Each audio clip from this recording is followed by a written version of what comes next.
সূরা মুহাম্মদের 9 নম্বর আয়াতে আছে, 26 নম্বর আর 6 নম্বর পৃষ্ঠার 12 নম্বর লাইনে।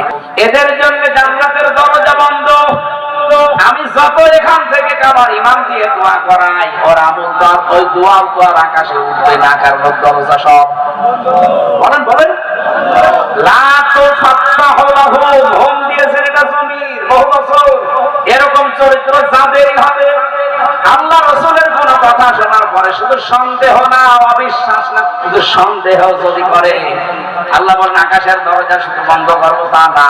যালিকা বিআন্নাহুম কারিহু মা আনজালাল্লাহু ফাআহবাতা আ'মালাহুম।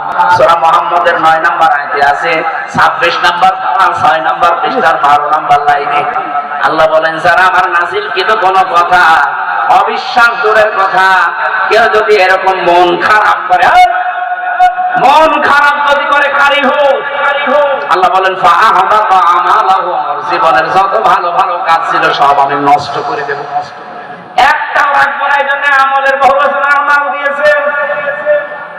বাংলাদেশের আয়াতগুলো মিলালে আমার বড় আফসোস লাগে, দুঃখ হয়।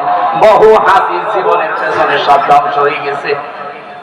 এই কথা বলছে না, এরকম মানুষ এখানে নেই। কথা শোনার পরে ওর কাছে রাজনীতির গন্ধ খোঁজে, হুজুর এই দিকে টেনে বলে।